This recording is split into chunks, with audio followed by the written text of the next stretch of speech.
আজকে যখন ডক্টর মিতু এখান দিয়ে ঢুকছিলেন, আপনারা ভিডিও করছিলেন, ওইটাতে কোনো নিউজ নাই ভাই। আমি যখন হেঁটে বের হই, আমি যখন হেঁটে ঢুকি, ওখানে কোনো নিউজ নাই।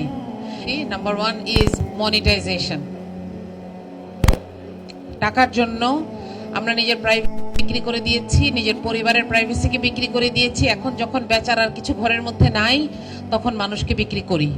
ভাই, আপনারা আমাকে বলেন, আমি কি ঠিক বললাম? আজকে যখন ডক্টর মিতু এখান দিয়ে ঢুকছিলেন, আপনারা ভিডিও করছিলেন, ওইটাতে কোনো নিউজ নাই ভাই। আমি যখন হেঁটে বের হই, আমি যখন হেঁটে ঢুকি, ওখানে কোনো নিউজ নাই। এবং ওখানে যখন একটা হেট স্পিচ আসে, আমি সেদিন খুব মজার একটা কমেন্ট দেখলাম, একজন লিখছে, এটাকে দেখলে আমার ডোরেমনের মতো লাগে। হাসি আসে, আমার কিন্তু তখন হাসি আসে নাই।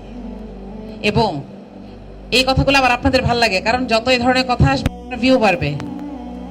এই জন্য আপনাদের মধ্যে যখন আমি আমার বোনকে পাই, আমি তখন নিশ্চিন্ত।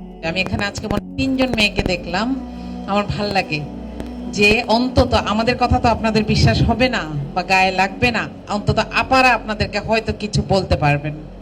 আপনারা নিশ্চয়ই বুঝতে পারছেন, আমি আপনাকে বলছি না, আপনাদেরকে বলছি। টাকার জন্য এই জায়গায় চলে যাবেন না প্লিজ।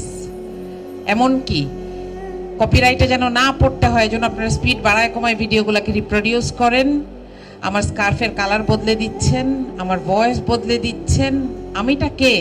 আমাকে আপনি কেন বিক্রি করবেন? আমি আপনাকে এই রাইট দেই নাই। আমি আল্লাহর কাছে গিয়ে হলেও আপনাকে এটার জন্য ধরবো। এটা মাথায় রেখে যেই কাজটা করছেন সেটা করবেন।